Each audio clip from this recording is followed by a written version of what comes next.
আমাৰ উত্তৰ বৰবিল কণ্ঠাইবাৰী এলেকাত আমাৰ ইমান দিন কোনো বিধায়ক অহা নাই।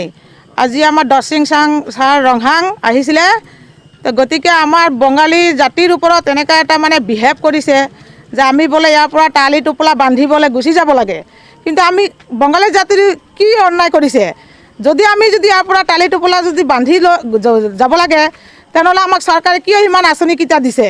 অৰুণোদয় আঁচনি দিছে, ঘৰে ঘৰে জল জীৱন মিছন, বহুত কিবা কিবি দিছে, ৰেচন কাৰ্ড। তেনেহ'লে আমাৰ যদি থাকিবলৈ অধিকাৰ নাই তো আমি ভোট অধিকাৰটো কাৰ ওপৰত হেৰি কৰিম? আমি তেনেহ'লে ভোট দি কি কৰিম? আমি ঠিক আছে আমাৰ উত্তৰ বৰবিল যিমান এলেকাৰ জনসাধাৰণ আছে আমি গোটেইকেইটা হেৰি হয় আমি তেনেহ'লে ভোট নিদিম। আমি যি হ'ব হ'ব, আমি মৰিলেও মৰিম, লাগিলে বাচিলেও বাচিম, মাটি নেওৰো। কিন্তু আমি লাগিলে আমি দেশৰ কাৰণে ৰক্ত দি যাম। নেতাজী সুভাষ চন্দ্ৰ বসু জিন্দাবাদ, নেতাজী সুভাষ চন্দ্ৰ বসু জিন্দাবাদ, নেতাজী সুভাষ চন্দ্ৰ বসু জিন্দাবাদ, বন্দে মাতৰম, বন্দে বন্দে। মোৰ মাটি মোৰ অধিকাৰ, মোৰ মাটি মোৰ মাটি।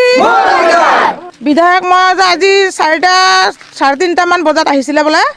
তো গতিকে আমাৰ মানে এনেকা যেতিয়া বিধায়ক একদম দৰসিং MLA ৰংহাং ছাৰ যদি এনেকা বিধায়ক হয় যদি এনেকা ক'ব পাৰে তেনে কি বিধায়ক তাৰ কি আছে জ্ঞান? এনেকা নকয়, আমাক ৰাইজক কিবা এটা সান্ত্বনা দিব লাগিছিলে।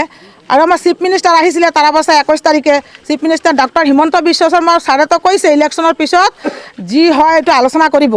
তো গতিকে ছাৰে কোৱাৰ পিছতো এনে একটা বিধায়ক দৰসিং ৰংহাং MLA কেনেকৈ ক'ব পাৰিছে আৰু কেনেকৈ মুখ দি এনেকুৱা কথা ওলাইছে? কিন্তু এনেকুৱাতো ক'ব নাপায়। তো গতিকে নিৰ্বাচনী প্ৰচাৰত আহিছিল নেকি? আজি নিৰ্বাচনী প্ৰচাৰত আহিছিলে কণ্ঠাইবাৰী উত্তৰ বৰবিল। তেওঁ কি বুলি ৰাইজৰ আগত প্ৰকাশ কৰিছিল?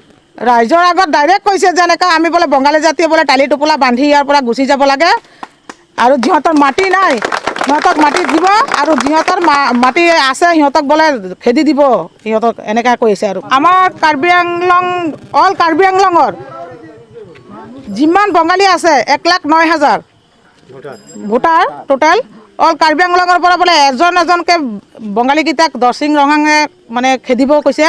তো গতিকে মাননীয় প্ৰধানমন্ত্ৰী আমাৰ নৰেন্দ্ৰ মোদী আগত অনুৰোধ জনাইছোঁ আৰু ৰাষ্ট্ৰপতি দ্ৰৌপদী মুৰ্মুৰ বাইদেউৰ তাত অনুৰোধ জনাইছোঁ আমাৰ উত্তৰ বৰবিল কমাৰবস্তি কালিবাৰী কণ্ঠাইবাৰী যিমানখিনি বঙালী আছে সিহঁতৰ যাতে আগন্তুক ইলেকশ্যনৰ পিছত কিবা এটা সুৰক্ষা দিয়ে আমাৰ জাতিৰ কাৰণে। মই সদায় কাৰ্বি আংলং যিমান বঙালী জাতি জনজাতি আছে সিহঁতক অনুৰোধ কৰিছোঁ আমাৰ যেতিয়া আমাৰ এইখিনিতে এটা ষড়যন্ত্ৰ কৰিছে তো গতিকে আমাৰ যিমান কাৰ্বি আংলঙৰ বঙালী জাতি আছে সিহঁতে ভোট বৰ্জন কৰিব লাগে। আৰু আমাৰ দৰসিং ৰংহাং ডাঙৰীয়া ছাৰে কৈছে MLA যে 1,09,000 বঙালী আছে অল কাৰ্বি আংলঙত, মানে এইকেইটাক বোলে এটা বঙালীক মানে খেদিব।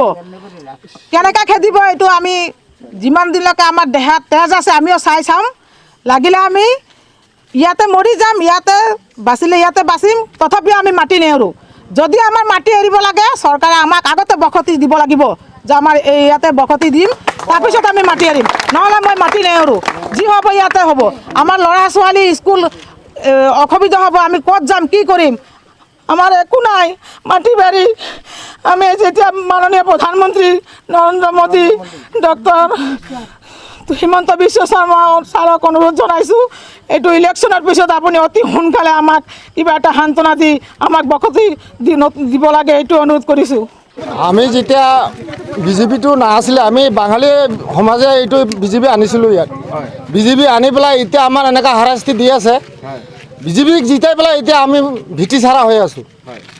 গতিকে আমি এতিয়া প্ৰধানমন্ত্ৰীক চবৰ ওচৰত কৈ আছোঁ যে এইটোৰ কিবা এটা সুব্যৱস্থা কৰক, নহ'লে আমি এইটো মাটি নেৰোঁ। যদি ইয়াত ভাঙিব আহে আমি জান দি দিম, তেতিয়া মাটি নেৰোঁ। JCB আহিলে JCBৰ তলত হ'লেও আমি পৰি থাকিম, তেতিয়া আমি নেৰোঁ মাটি। কাৰণ ইয়াতে আমি সৰুৰ পৰা ডাঙৰ হৈ আছোঁ, যাম ক'ত? আমি যাৱাৰ পৰা কোনো ৰাস্তাই নাই। আমি ইয়াত সৰুৰ পৰা ডাঙৰ হৈ গৈছোঁ আৰু আমি বাচিম কেইদিন? আৰু আমাৰ ল'ৰা ছোৱালী যাব ক'ত? আমি ক'ৰবাত মাটিও ল'ব পৰা নাই, ক'তো যাব কিবা একটা সুখ অৱস্থা নাই। আজি আমাৰ ইয়াত আমাৰ ছাৰ দৰসিং ৰহা আহিছিলে, আহি পেলাই তেনেকুৱা এটা কথা কৈ গৈছে, আমাৰ অল বৰবিলত বা অল কাৰ্বি আংলঙত যিমান বঙালী আছে চবক এটা এটা কৰি উঠাই তবলা বান্ধিব বুলি দিছে। আমি তাৰ কথা এতিয়া কি কৰিম? আমি কি ভোট আজি কালিৰ পৰা পৰি ভোট আমি যাম ক'ত?